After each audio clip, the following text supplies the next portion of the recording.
Hi guys and welcome back to the channel Deepak Yadav Education. Welcome to the daily Hindu news and editorial analysis of 10th of November 2022. तो guys आज है तारीख 10 नवंबर 2022 और है Thursday. देखेंगे आज के द हिंदू कंप्लीट न्यूज़पेपर को एनालाइज करेंगे। बट लेक्चर में आगे बढ़ने से पहले अगर आप लोगों को इस लेक्चर का पीडीएफ चाहिए तो क्या करना है, सबसे पहले डाउनलोड करना है टेलीग्राम, देन उसके बाद जाके सर्च बॉक्स में टाइप करना Deepak Yadav education UPSC. As you can see guys आप लोग को ये वाला चैनल मिल जाएगा, इस पर क्लिक करना और जाकर इस चैनल को ज्वाइन कर लेना।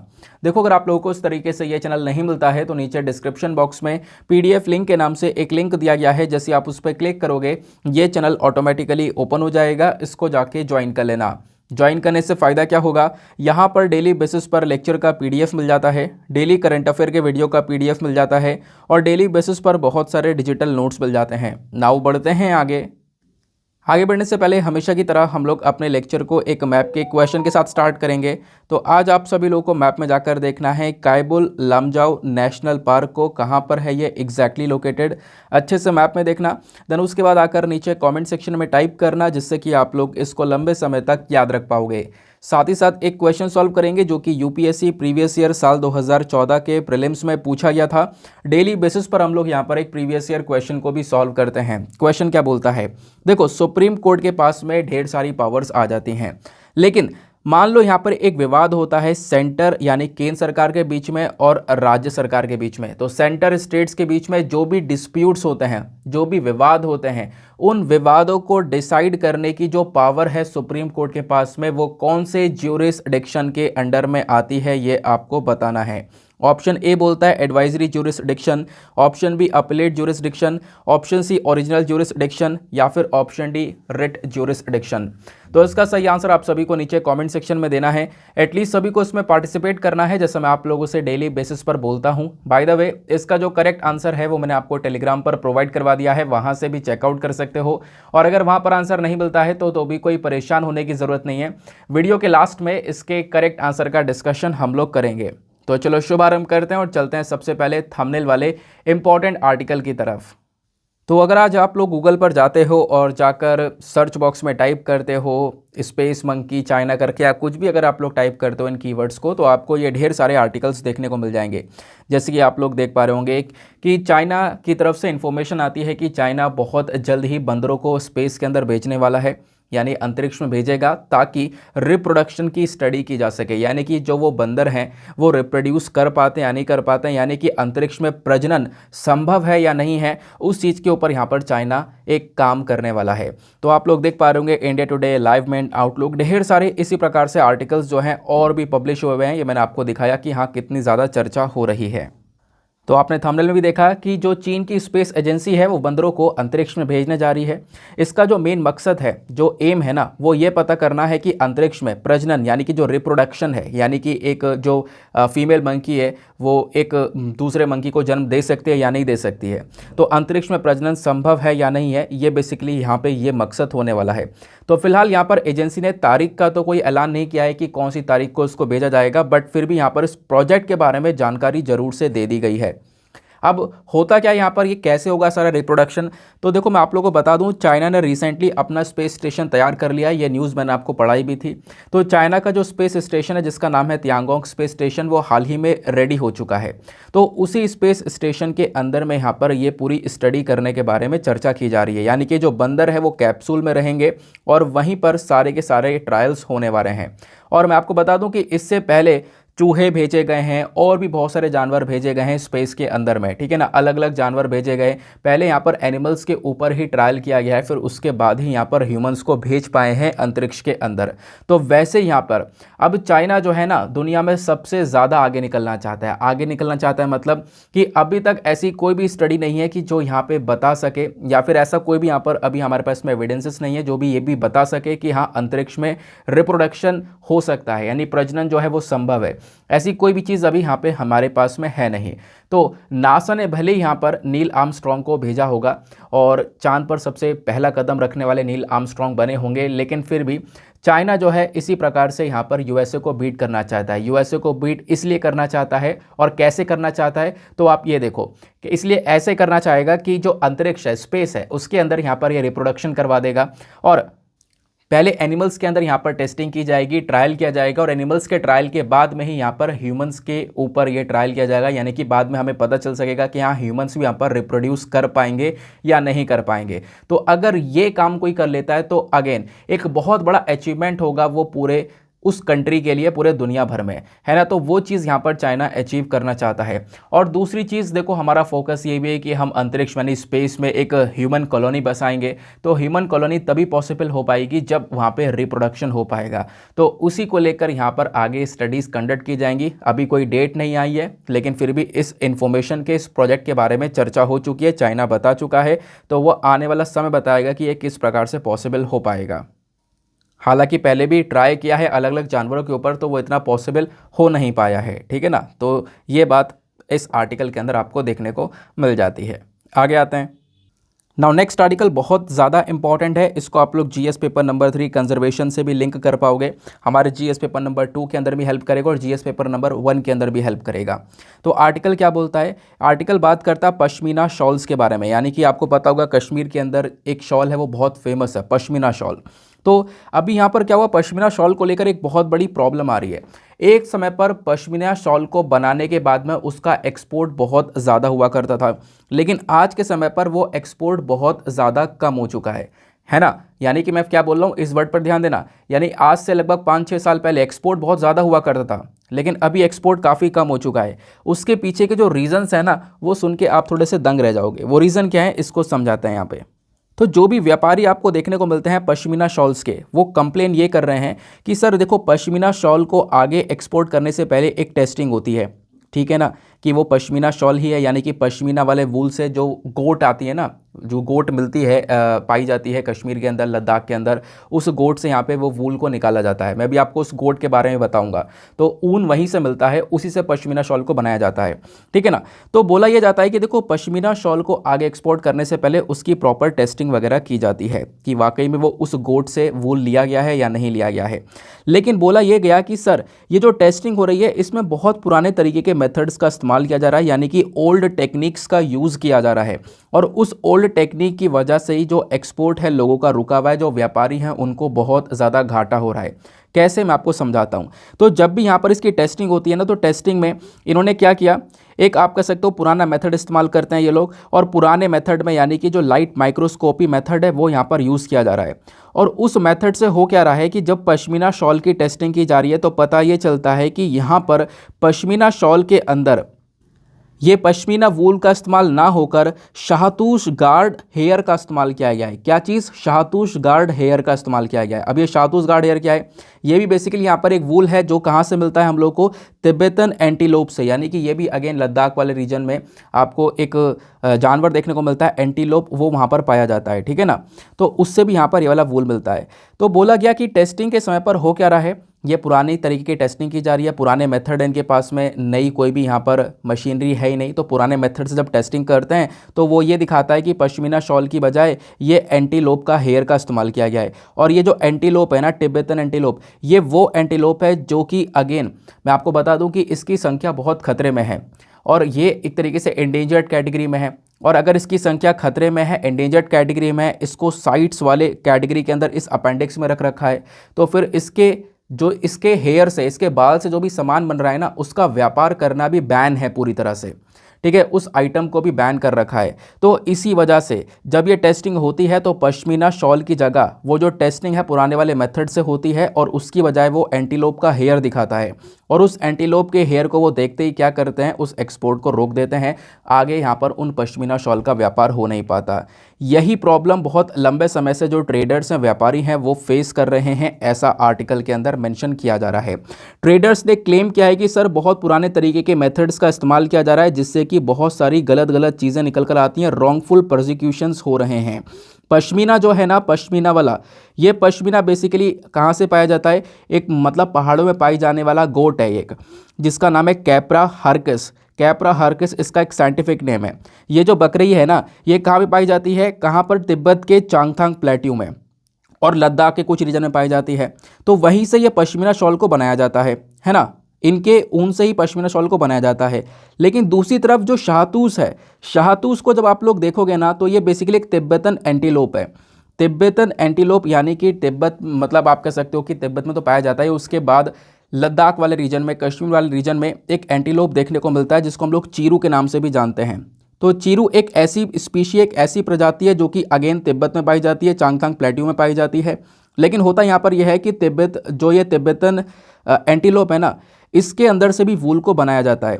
लेकिन एक समय पर इसके भी वूल का इस्तेमाल किया जाता था, उससे भी शॉल वगैरह बनते थे, लेकिन अब के समय पर उसको बैन कर दिया गया है क्योंकि इस तिब्बतन एंटीलोप की जो संख्या है वो लगातार कम हो रही है ना। इसकी संख्या बहुत ज़्यादा खतरे में है। और मैंने आपको बताया जो साइट्स होता है, साइट्स मतलब convention on international trade endangered species of wild फोना एंड फ्लोरा, इसने क्या कर रखा है, इस तिब्बतन लोप को यहाँ पर अपनी एक लिस्ट में डाल रखा है।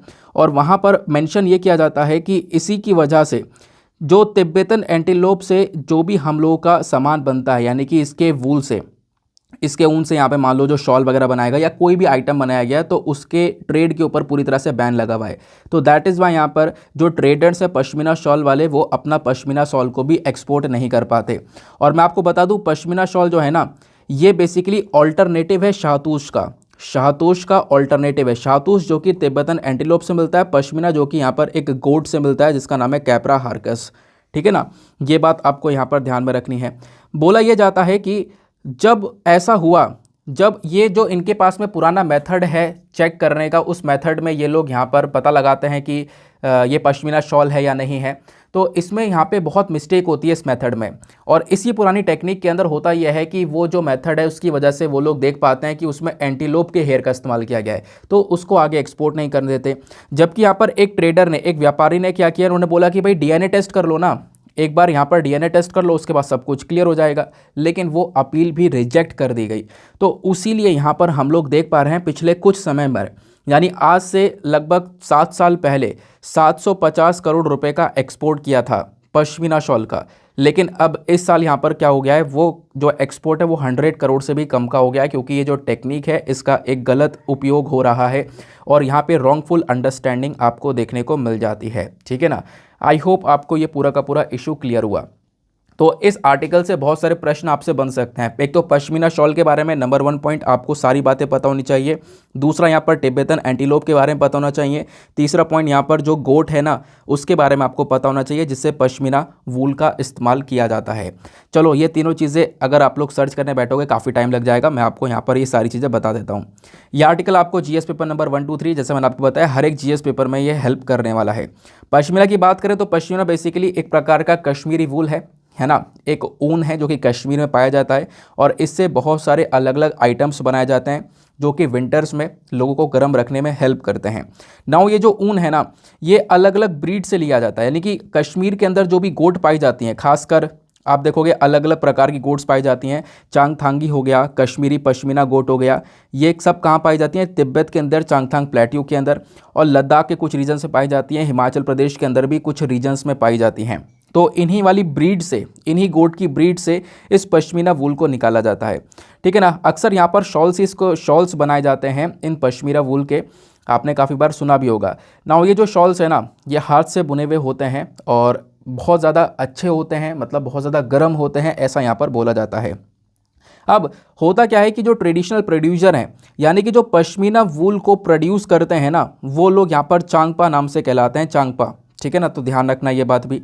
फिर उसके बाद में अगर हम बात करें पश्मीना गोट के बारे में, तो ये बात ध्यान रखना, पश्मीना गोट कहो या फिर इसको चांगथांगी गोट कहो, ये दोनों ही यहाँ पर एक स्पेशल ब्रीड है जो कि लद्दाख वाले रीजन में पाई जाती है और इसी से यहाँ पर इस वूल को निकाला जाता है और इस वूल की बुनाई वगैरह करने के बाद में इसका टेक्सटाइल में इस्तेमाल किया जाता है, यानी कि बाकी सारे आइटम्स को बनाया जाता है।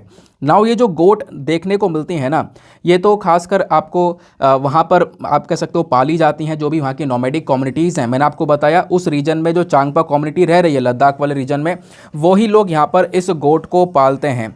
नाउ ये जो चांगथांगी गोट है ना, इसकी वजह से एक और फ़ायदा मिला, क्योंकि वहाँ पर इसी गोट से वूल मिल रहा है, उससे सब कुछ काम किया जा रहा है, एक्सपोर्ट हो रहा है, लोगों की कमाई हो रही है। तो उस गोट की वजह से उस पर्टिकुलर एरिया की, चांगथांग की, लेह की और लद्दाख वाले रीजन की इकोनॉमी भी ग्रो होती है, क्योंकि लोग वहाँ पर कमा पाते हैं, एक्सपोर्ट कर पाते हैं। ठीक है ना। नाउ ये जो शॉल है ना, पश्मीना वूल से जो बनता है, इसको प्रमोट किया जाता है as an alternative to shahtoosh shawl. जो शाहतूश शॉल होता है ये किससे बनता है, तिब्बतन एंटीलोप के वूल से बनता है। लेकिन पश्मीना वूल से जो बनता है वो बेसिकली पश्मीना शॉल कहलाता है। लेकिन अगर हम बात करें पश्मीना शॉल और शाहतूश शॉल में कौन सा सबसे बढ़िया होता है, वैसे जो बढ़िया होता है वो शाहतूश शॉल होता है। लेकिन आपको पता होगा शाहतूश शॉल अब बैन हो चुका है। क्यों? क्योंकि वो तिब्बतन एंटीलोप से पाया जाता है, लेकिन तिब्बतन एंटीलोप की संख्या लगातार कम हो रही है। दैट इज़ वाई यहाँ पर इसके जो शरीर से जो वूल मिल रहा है ना, उसके आइटम्स के ऊपर भी बैन लगा दिया गया। तो दैट इज़ वाई यहाँ पर अभी के समय पर पश्मीना वूल जो है ना, ये एक ऑल्टरनेटिव का ही काम करता है। ये आपने यहाँ पर ध्यान में रखना है। ठीक है, ये बात क्लियर हो गई। अब आगे आते हैं।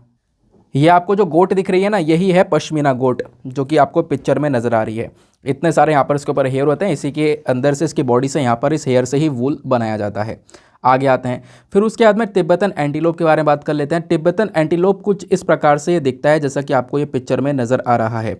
नाउ इस तिब्बतन एंटीलोप को हम लोग चीरू के नाम से भी जानते हैं। चीरू कह सकते हो या तिब्बतन एंटीलोप कह सकते हो। तो एक मतलब मीडियम साइज़ का ये जानवर देखने को मिलता है, खासकर तिब्बतन प्लेट्यू में पाया जाता है। उसके बाद मतलब जो तिब्बत वाला रीजन है, चांगतांग प्लेट्यू हो गया, उसके बाद लद्दाख वाला रीजन हो गया, है ना, वहाँ पर भी आपको ये देखने को मिलता है। जो ज़्यादातर पॉपुलेशन है ना इसकी, वो चाइना इंडिया के बॉर्डर के आसपास देखने को मिलती है। कुछ पॉपुलेशन इसके जो चाइना ने कब्जा रखा है तिब्बत वाला हिस्सा, वहाँ पर भी देखने को मिलती है। भूटान के अंदर भी पाया जाता है और इंडिया के अंदर भी यहाँ पर तिब्बतन प्लेट्यू की कुछ संख्या पाई जाती है। तिब्बतन प्लेट्यू आज के समय पर वाइल्ड लाइफ प्रोटेक्शन एक्ट 1972 के अंदर शेड्यूल 1 में रखा गया है। क्योंकि इसकी संख्या कम हो रही है तो इसको हाई प्रोटेक्शन देने के बारे में चर्चा करी जाती है। बाकी इसको साइट्स की कैटेगरी में शेड्यूल 1 में रखा गया है। साइट्स क्या होता है, अभी थोड़ी देर पहले मैंने इसकी फुल फॉर्म आपको बताई थी, जिसका मतलब यहाँ पर यह है कि साइट्स की कैटेगरी में रखने का मतलब है कि देखो इसके शरीर से जो भी प्रोडक्ट्स बनता है उसके व्यापार के ऊपर, जो इंटरनेशनल ट्रेड वगैरह है, व्यापार वगैरह, उसके ऊपर पूरी तरह से रोक लगाई जाएगी, उसके ऊपर बैन लगाया जाएगा। ठीक है ना, जिसमें भी इसके हेयर का इस्तेमाल किया जा रहा होगा उस आइटम को बैन कर दिया जाएगा। और इसके हेयर से बनता है शाहतूश, एक प्रकार का वूल है जिससे अलग अलग आइटम्स बनाए जाते हैं। बट अभी के समय पर इसको भी इसके इंटरनेशनल ट्रेड के ऊपर बैन लगा दिया गया है। हालांकि जो शाहतूश जो वूल होता है ना, ये जो शाहतूश वाला ऊन होता है, ये सबसे फाइनेस्ट ऊन होता है, सबसे बेहतर ऊन होता है पूरे दुनिया भर में। बट करेंट टाइम पर आप देखोगे तो क्या इश्यूज़ हो रहे हैं वो मैंने आपको समझा दिया। ठीक है, तो ये था पूरा का पूरा आर्टिकल। आई होप आपको क्लैरिटी मिल चुकी है। तो आर्टिकल पढ़ना इनफ नहीं था, क्या सिचुएशन चल रही है करंट अफेयर में, क्या चल रहा है वो हमने डिस्कस किया। फिर उसके बाद में हम लोगों ने यहाँ पर डिस्कस किया जो भी इंपॉर्टेंट फैक्ट्स यहाँ पे बन सकते हैं, आपसे एग्जामिनेशन में पूछे जा सकते हैं। पश्मीना वूल क्या है, वो सारी चीज़ें क्या है, एंटीलोप क्या है, तिब्बतन एंटीलोप क्या है, क्लियर हो गया। अब आगे चलते हैं। लेकिन आगे बढ़ने से पहले एक छोटा सा काम करना, मेक श्योर करना वीडियो पे जो लाइक का बटन है उसको आप लोग प्रेस कर दो। एक टारगेट रखा है हमने 5K प्लस लाइक का, जो कि हमेशा रखते हैं, तो आप लोग अचीव करवाते भी हो, आज भी अचीव करवाना है। साथ ही साथ में मेरे साथ में इंस्टाग्राम पे कनेक्ट हो सकते हो। इंस्टाग्राम पे जाना, सर्च बॉक्स में टाइप करना दीपक यादव एजुकेशन, आपको ये वाला प्रोफाइल मिलेगा। यहाँ पे आप मेरे साथ में पर्सनली कनेक्ट कर पाओगे। ठीक है ना। अब आपको पता होगा आज से लाइव सेशन स्टार्ट करने वाला था, बट फिर से यहाँ पर देखो सिस्टम सेटअप नहीं हो पाया, पूरा दिन लग गया था यार। फिर मतलब उसके बाद भी काम पूरा नहीं हो पाया, तो मैंने सोचा आगे एक और डे डिले कर देते हैं। तो फिर सोचा यार कल से करते हैं, ठीक है ना। चलो फिर थोड़ा सा और वेट कर लो, कोई बात नहीं, थोड़ा पेशेंस से काम लेते हैं, थोड़ा सा और ज़्यादा बेहतर काम होता है। अच्छी चीज़ें आपको यहाँ पर मिलने वाली है। नेक्स्ट इंपॉर्टेंट आर्टिकल आ जाता है, इसको आप लोग जीएस पेपर नंबर 2 पॉलिटी से लिंक कर पाओगे। देखो अभी तक हमारे जो चीफ जस्टिस ऑफ इंडिया थे वो कौन थे, जस्टिस यू ललित, है ना। सभी लोग को यहाँ पर इनके बारे में पता है। अभी रिसेंटली ये चीफ जस्टिस ऑफ इंडिया बने थे, लेकिन कुछ टाइम पर यहाँ पर अब क्या होता है कि एज इशू की वजह से अब यहाँ पे इनका जो टेन्योर है वो ख़त्म हो जाता है। तो अब ये पुराने सीजेआई थे, अभी सीजेआई गए तो हमारे पास में एक नए चीफ जस्टिस ऑफ इंडिया आ चुके हैं। तो अब वो जो नए चीफ जस्टिस ऑफ इंडिया आए हैं वो कौन है, वो हैं DY चंद्रचूड़, ठीक है ना। तो जो ये जस्टिस धनंजय यशवंत चंद्रचूड़ इनका पूरा नाम है। तो अब फाइनली हमारे पास में ये नए चीफ जस्टिस ऑफ इंडिया आ चुके हैं। ये हमारे देश के 50वें चीफ जस्टिस ऑफ इंडिया हैं। ये भी बात नोट डाउन करने वाली है वनडे एग्जामिनेशन के लिए। समझ में आई बात। आप देख पा रहे होंगे हमारी यहाँ पर प्रेसिडेंट नज़र आ रही होंगी द्रौपदी मुर्मू जी। उसके साथ साथ हमारे और भी बहुत सारे जो ऑफिसर्स हैं, ऑफिसर कह रहा हूँ, और बहुत सारे जो मिनिस्ट्री के चेयरपर्सन्स हैं, लीडर्स हैं, वो सब थे। उनके सामने यहाँ पर अभी क्या हुआ, कल के दिन जस्टिस DY चंद्रचूड़ जी ने जो ओथ होती है ना, वो ओथ ली है, वो शपथ ली है। नाउ अब यहाँ पर ये देश के 50वें चीफ जस्टिस ऑफ इंडिया बन चुके हैं, ठीक है ना। अब ये जो पूरी ओथ वगैरह है वो सब यहाँ पे सेरेमनी वगैरह जो होती है ना, वो हो चुकी है राष्ट्रपति भवन में। उसी का ये पिक्चर आपको दिख रहा होगा। बताया ये जा रहा है कि देखो हमारे प्राइम मिनिस्टर अवेलेबल नहीं थे, तो उसके बाद यहाँ पर उन्होंने क्या किया, ट्वीट के माध्यम से इनको कॉन्ग्रेचुलेशन दिया है। और इनसे पहले वाले जो चीफ जस्टिस ऑफ इंडिया हुआ करते थे, जस्टिस यू ललित यानी उदय उमेश ललित, तो अभी के टाइम पर आप देखोगे तो वो भी वहाँ पे प्रेजेंट थे जब यहाँ पर इनकी शपथ वगैरह जो सेरेमनी वगैरह थी वो चल रही थी। उसके बाद एक और इम्पॉर्टेंट बात जो ध्यान में रखनी है कि अभी ये सीजीआई बने हैं, तो क्या ये भी इतनी जल्दी ही इनका टेन्योर खत्म हो जाएगा? नहीं, ये 2 साल तक चीफ जस्टिस ऑफ इंडिया बने रहेंगे। तो आगे यहाँ पर इनका नाम आप अक्सर सुनते रहोगे। तो लगभग 10 नवंबर 2024, कितना, 10 नवंबर 2024 तक यहाँ पर ये सीजीआई बने रहेंगे, ऐसा यहाँ पर बताया जाता है। फिर इनके पिता की बात करें तो इनके पिता जो वाई वी चंद्रचूड़ थे, वो भी यहाँ पर चीफ जस्टिस ऑफ इंडिया थे, और वो इतिहास में एक लंबे समय तक सर्व करने वाले चीफ जस्टिस ऑफ इंडिया बने थे। इनके पिताजी जो चीफ जस्टिस ऑफ इंडिया थे वो 1978 में 22 फरवरी को बने थे, और 1978 से लेकर 1985 तक सीजीआई के पद पर वो रहे थे, ये बात बताई गई। बाकी यहाँ पर डीवाई चंद्रचूड़ की बात करें जो कि करंट टाइम पर सीजीआई बन चुके हैं, इन्होंने बहुत सारे इंपॉर्टेंट केसेस को देखा है। खासकर आपको पता होगा केएस पुत्तास्वामी वाला केस जो है, जो राइट टू प्राइवेसी वाला केस है, उसको लीड किया था इन्होंने। उसके बाद में जो पिछले साल medical termination of pregnancy act वाला केस हुआ था, उसको लीड किया था इन्होंने, जहाँ पर जो प्रेगनेंसी है उसका प्रेगनेंसी का जो भी यहाँ पर एबॉर्शन होता है उसका टाइम पीरियड एक्सटेंड कर दिया गया था, 20 से 24 सप्ताह कर दिया गया था, कुछ कंडीशंस को ऐड कर है ना। तो उस वाले केस को भी इन्होंने देखा था। उसके बाद में जो सेक्शन 377 यानी जो 377 है, इसको स्ट्रक डाउन किया। जो सेम सेक्स रिलेशंस होते हैं उसको डीक्रिमिनलाइज किया, तो वो उस केस को भी यहाँ पर इन्होंने ही देखा था। तो ऐसे बड़े बड़े केसेस यहाँ पर इन्होंने देखे हैं। तो ये पूरी की पूरी जो इनके बारे में इन्फॉर्मेशन है वो मैंने आपके साथ में शेयर कर दी है। तो ये था यहाँ पे आर्टिकल की कहानी, यानी कि हमारा करंट अफेयर में क्या क्या चीज़ें हैं, करना क्या है, क्या सवाल बन सकता है। तो देखो वनडे एग्जामिनेशन में काफ़ी सारे प्रश्न यहीं से बन सकते हैं। तो डीवाई चंद्रचूड़, पहली बात तो नाम पूछा जा सकता है। दूसरा यहाँ पर कौन से नंबर के चीफ जस्टिस ऑफ इंडिया हैं, तो 50वें नंबर के हैं। कितने साल तक रहने वाले हैं? 2 साल तक इनका टेन्योर रहने वाला है। ये 3 चीज़ें तो यहाँ से पढ़ने लायक हो गई वनडे एग्जामिनेशन के लिए। इसके अलावा आपको अगर यूपीएससी के लिए देखना है, प्रीवियस ईयर क्वेश्चन एनालिसिस करोगे तो आपको पता चलेगा कितनी गहराई से प्रश्न बनते हैं। तो आपको समझना होगा कि आखिरकार देखो ये चीफ जस्टिस ऑफ इंडिया बने तो इनका अपॉइंटमेंट कैसे हुआ, कैसे यहाँ पर इस पद पर आए, उस अपॉइंटमेंट, उस प्रोसेस को जानना होगा जो कि आपके लक्ष्मीकांत के अंदर अवेलेबल है। चलो उस प्रोसेस को मैं आपको समझा देता हूँ। सबसे पहली बात, जो भी हमारे चीफ जस्टिस ऑफ इंडिया होते हैं या फिर सुप्रीम कोर्ट के बाकी सारे जजेस होते हैं, ये सब अपॉइंट करे जाते हैं प्रेसिडेंट के माध्यम से, यानी हमारी प्रेसिडेंट यहाँ पर इनको अपॉइंट करते हैं। लेकिन अभी डायरेक्टली प्रेसिडेंट अपॉइंट नहीं करती हैं, इसके पीछे का पूरा प्रोसेस है। क्या प्रोसेस है, आओ इसको समझते हैं।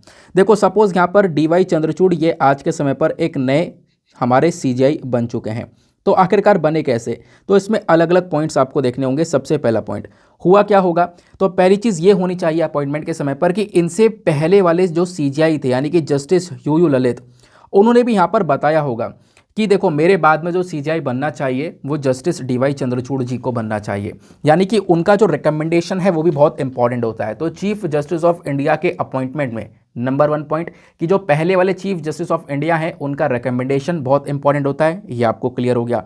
दूसरी चीज़, अब इस रिकमेंडेशन के बाद में हमारे पास में जो यूनियन लॉ मिनिस्टर हैं वो क्या करते हैं, इस रिकमेंडेशन को रख कर आगे प्राइम मिनिस्टर को दे देते हैं, है ना, कि प्राइम मिनिस्टर को तक पहुंचा देते हैं कि देखो यहाँ पे जो हमारे पिछले वाले सीजीआई उन्होंने ये बोला है कि हाँ डीवाई चंद्रचूड़ जी को हम चीफ जस्टिस ऑफ इंडिया बना देते हैं।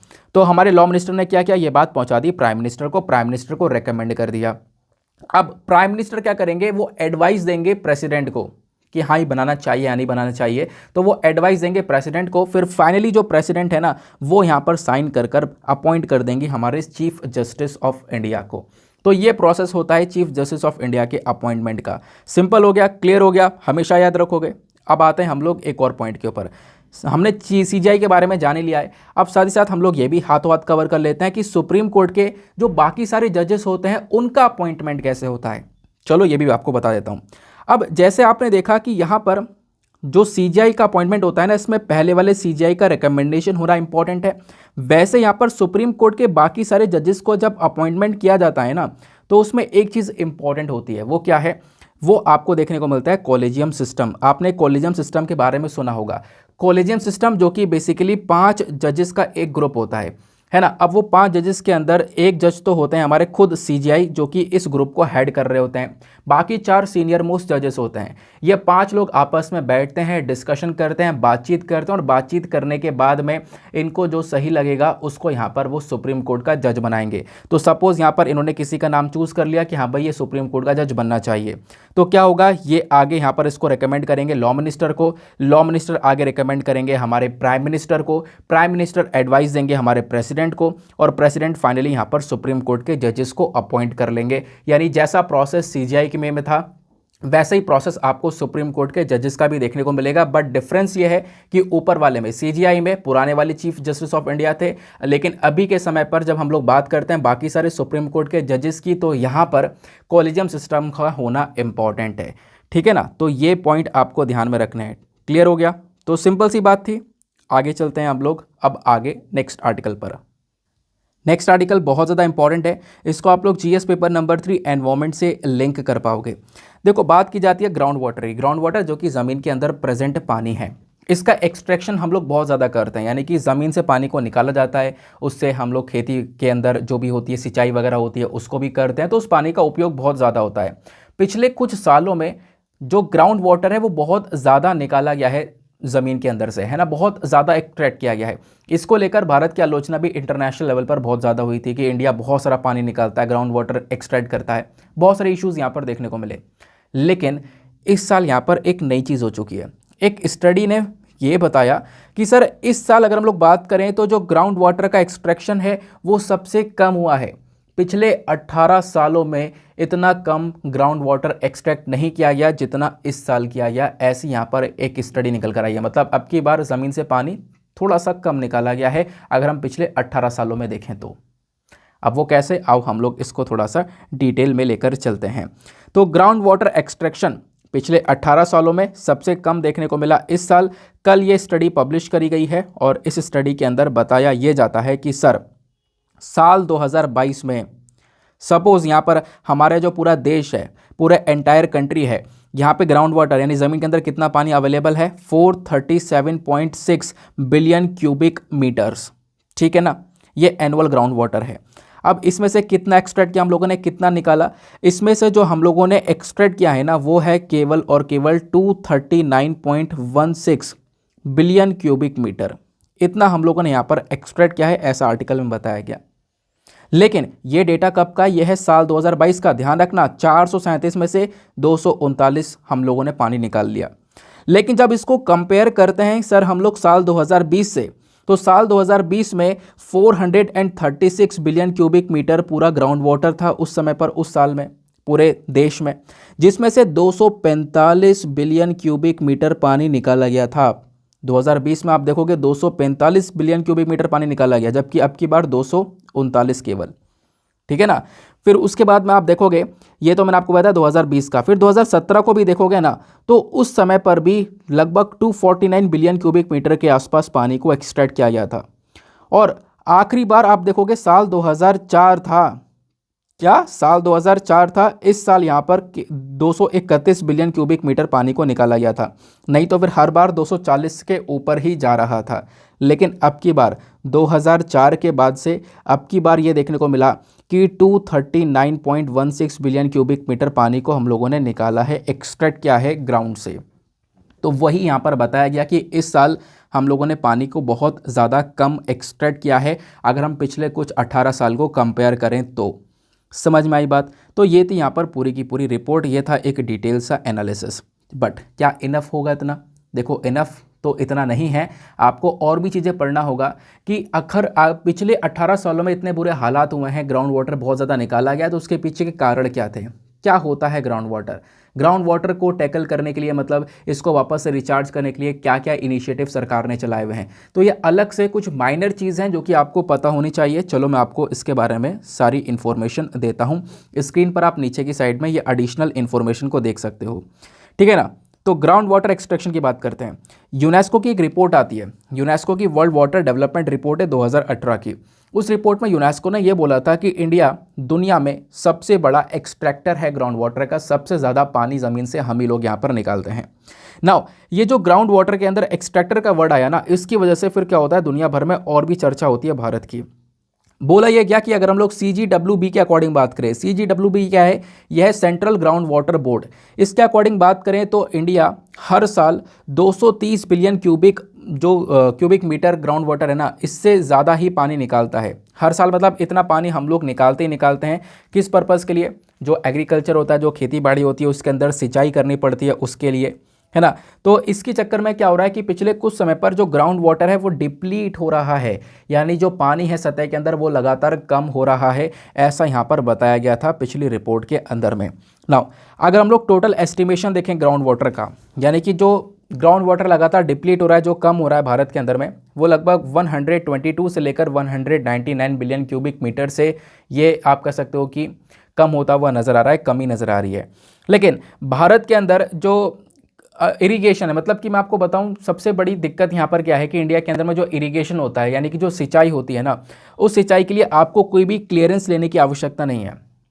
मतलब इरिगेशन के लिए आपको कोई भी क्लियरेंस लेने की आवश्यकता नहीं है, कोई भी यहाँ पर आपको, मतलब इरिगेशन का मतलब यह है कि सिंचाई तो एक तरीके से आपने समझ लिया एग्रीकल्चर सेक्टर में हो गई।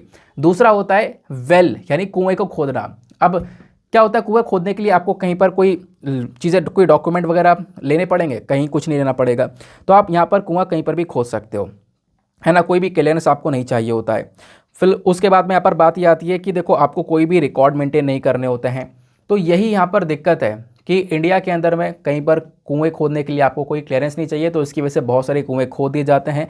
उसके साथ साथ यहाँ पर कुएं खोद दिए जाते हैं, कुआं अगर सूख जाता है तो उसको यहाँ पर त्याग भी दिया जाता है, फिर दूसरा खोद लिया जाता है ना, फिर सूख गया उसको छोड़ो, दूसरा खोदो। तो इस प्रकार से यहाँ पर क्या होता है कि जो ग्राउंड वाटर है वो बहुत ज़्यादा निकाल लिया जाता है। और भारत में हर रोज़ हंड्रेड्स ऑफ, यानी कि सौयों से ज़्यादा यहाँ पर जो कुएं हैं वो खोदे जाते हैं, वो सूख जाते हैं, उनको छोड़कर फिर दूसरे कुएं खोदे जाते हैं।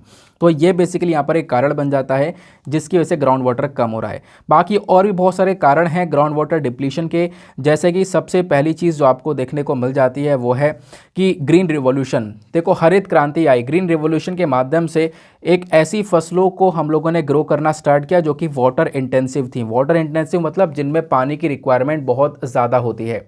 अब होता क्या है कि काफ़ी सारी ऐसी जगह हैं जहाँ पर पानी की बहुत ज़्यादा कमी है, वाटर डेफिसिट रीजन्स वो कहलाते हैं। अब वहाँ पे आप लोगों ने वाटर इंटेंसिव क्रॉप को लगाया, यानी एक ऐसी फसल को लगाया जिसमें पानी की आवश्यकता बहुत ज़्यादा है। तो आप वहाँ पे लगा रहे हो तो क्या करना पड़ेगा, वहाँ पे आपको कुआं खोदकर पानी को निकालना पड़ेगा, उस पानी को एक्सट्रैक्ट करना पड़ेगा और बहुत सारा पानी लगेगा। तो ग्रीन रिवॉल्यूशन यहाँ पर एक कारण बनता है जिसकी वजह से ग्राउंड वाटर लगातार डिप्लीट हुआ। क्लियर हो गई बात। फिर उसके बाद में आपको पता होगा कि हम लोग क्या कर रहे हैं कि बहुत सारा जो मिनिमम सपोर्ट प्राइस है, यानी कि जो एमएसपी दिया जाता है, आपको पता होगा एमएसपी यहाँ पे सरकार देती है फसलों के ऊपर, जिससे कि फार्मर्स को एक सिक्योरिटी मिल जाती है। तो एमएसपी जो दी जा रही है वो केवल और केवल ज़्यादातर वाटर इंटेंसिव क्रॉप्स पर आपको देखने को मिलेगी, यानी कि ऐसी फसलें जिसके ऊपर बहुत सारा पानी खर्चना पड़ता है, बहुत सारा पानी लेने के बाद में वो फसल निकल कर आती है, उग कर आती है। तो उस पर सरकार आप कह सकते हो एमएसपी दे रही है। तो इसी फसल को सबसे ज़्यादा उगाया जाता है और सबसे ज़्यादा उगाएंगे तो पानी की रिक्वायरमेंट भी बहुत ज़्यादा होगी, तो जिसकी वजह से भी आप देखोगे ग्राउंड वाटर डिप्लीट होता है। क्लियर हो गई बात, सब कुछ लाइन टू लाइन समझ में आ रहा है। देन उसके बाद में आगे आते हैं। अब उसके बाद में मेंशन किया जाता है इनएडिक्वेट रेगुलेशन ऑफ ग्राउंड वाटर, यानी कि जो भी ग्राउंड वाटर है ना उसका प्रॉपरली रेगुलेशन नहीं हो रहा है, उसको प्रॉपरली रेगुलेट नहीं कर रहे हैं, जिसकी वजह से ग्राउंड वाटर का इस्तेमाल बहुत ज़्यादा हो रहा है, इसको खर्चा बहुत ज़्यादा जा रहा है।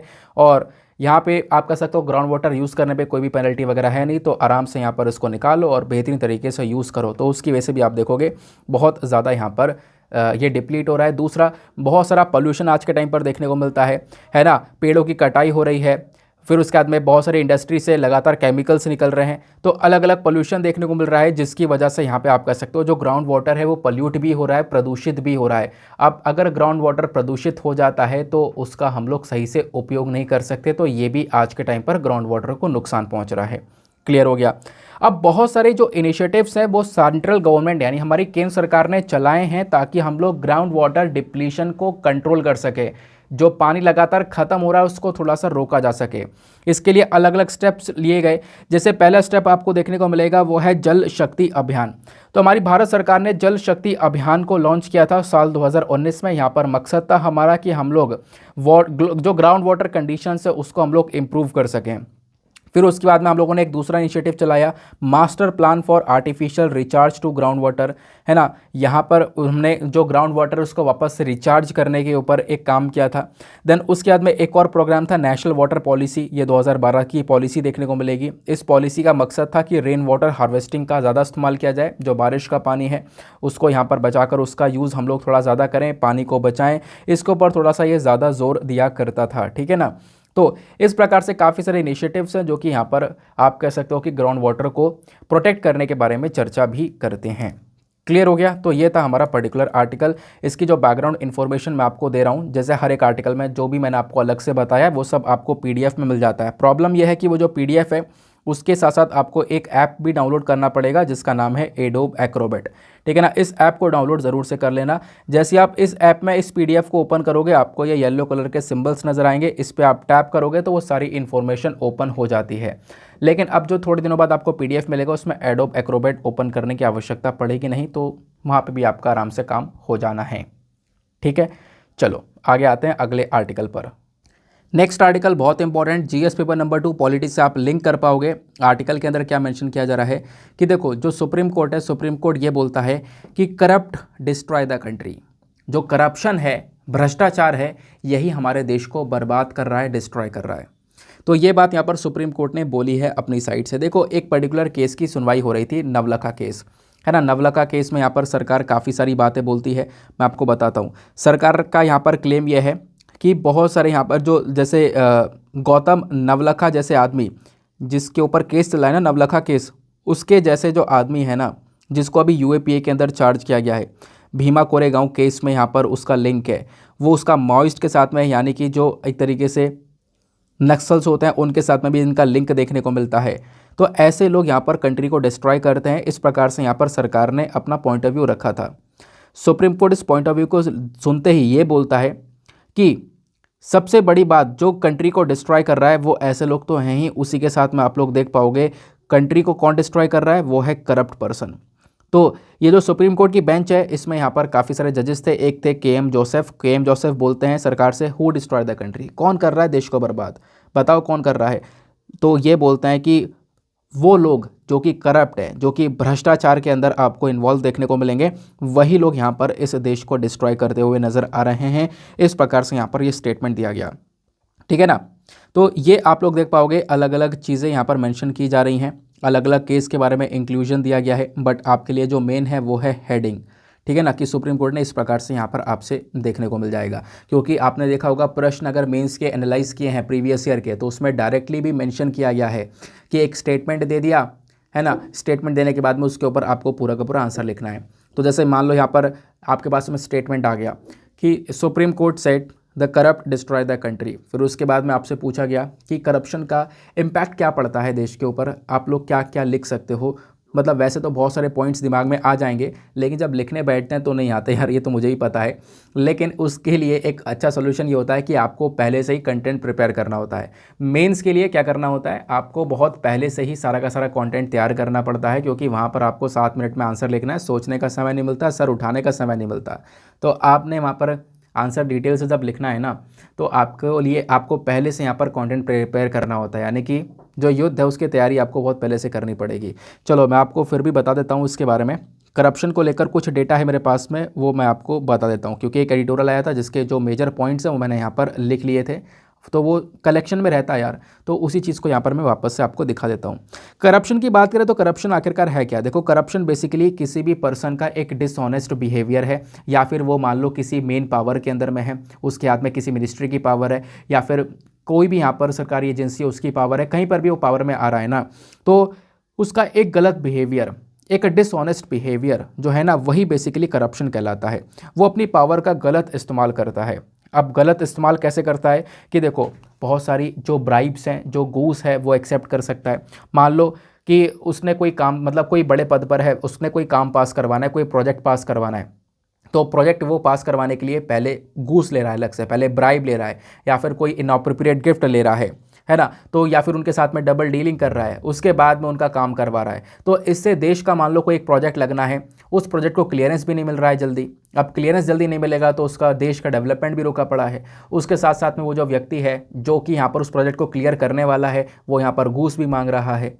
तो ये जो लोग हैं, ये जो करप्शन आपको दिख रहा है, जो भ्रष्टाचार है ना, ये कहीं ना कहीं बहुत सारी तरीके से, अलग अलग तरीके से देश के ऊपर बहुत नेगेटिव इम्पैक्ट डालता है, आप ऐसा कह सकते हो। इनफैक्ट करप्शन को लेकर एक इंडेक्स भी आता है जिसको हम लोग बोलते हैं करप्शन परसेप्शन इंडेक्स। ये बताता है कि कौन कौन से देश में कहाँ कहाँ पर सबसे ज़्यादा भ्रष्टाचार है।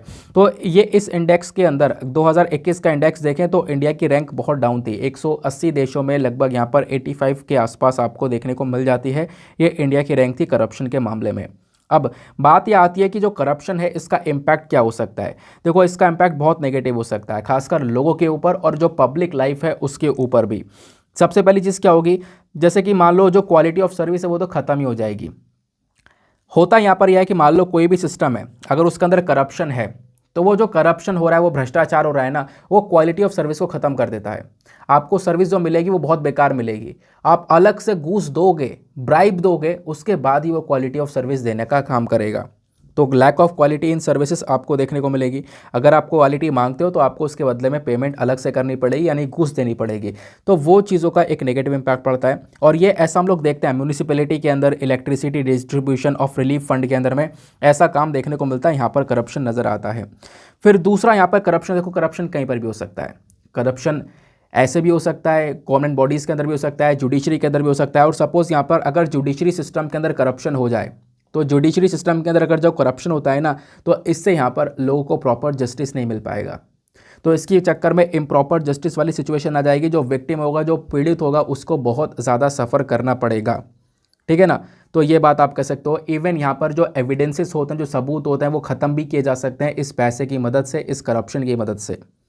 तो ये कहीं ना कहीं आप कह सकते हो बहुत ज़्यादा प्रॉब्लमेटिक है। और पुलिस सिस्टम के अंदर तो बहुत करप्शन है, और इसी पुलिस सिस्टम के अंदर करप्शन होने की वजह से ही जो इन्वेस्टिगेशन प्रोसेस होता है, जो तहकीकात होती है ना, ये प्रोसेस बहुत डिले पे डिले हो जाता है। बहुत ज़्यादा देरी इसके अंदर आप कह सकते हो जाती है। और इसी चक्कर में यहाँ पर आप कह सकते हो एक एक केस जो है वो 10 साल तक केस चलता रहता है। इन्वेस्टिगेशन प्रोसेस यहाँ पर 10 साल तक चलता रहता है, क्योंकि करप्शन इन चीज़ों को रोके हुए रखता है। तो ये इसका इम्पैक्ट यहाँ पर ये भी पड़ा। दूसरा आप कह सकते हो कि जो पब्लिक लाइफ है, पब्लिक लाइफ में अगर हम लोग बात करें, लोगों को प्रॉपर हेल्थ नहीं मिल पा रहा है, लोगों को प्रॉपर हाइजीन, साफ़ सफाई नहीं मिल पा रही है। क्यों? क्योंकि मान लो अगर किसी देश में करप्शन बहुत ज़्यादा है तो उसके देश में यहाँ पे बहुत सारी हेल्थ प्रॉब्लम्स नज़र आएंगी। जैसे प्रॉपर पानी पीने का होगा नहीं, क्योंकि पीने के पानी के लिए प्रॉपर कुछ प्रोजेक्ट्स लगाने थे, अब उसके लिए फंडिंग आई थी, लेकिन उसमें यहाँ पर इतना भ्रष्टाचार हुआ, वो पैसा ऐसे ही खा लिया गया। अब वो प्रॉपर पानी मिलना नहीं। ऐसे ही प्रॉपर रोड्स के लिए पैसा आया तो वो पैसा वहीं पे ख़त्म हो गया, मिनिस्ट्रीज़ के बीच में, मंत्रियों के बीच में ख़त्म हो गया, तो वो जो रोड्स हैं वो बन नहीं पाई। ऐसे यहाँ पर आप कह सकते हो कि जो मिल्क एडल्ट्रेशन और भी बहुत सारी चीज़ें हैं जिसके अंदर ये करप्शन देखने को मिलता है। इसका इम्पैक्ट किसके ऊपर पड़ रहा है? डायरेक्टली पब्लिक लाइफ के ऊपर इम्पैक्ट पड़ता हुआ नज़र आ रहा है। ये बात समझ में आई। दूसरा यहाँ पर आप देखोगे, ये तो सिनेरियो है ही अलग अलग सेक्टर में, बाकी रिसर्च के केस में भी आप देखोगे बहुत सारी अलग अलग देखो रिसर्च की जाती है इंडिविजुअल्स के माध्यम से।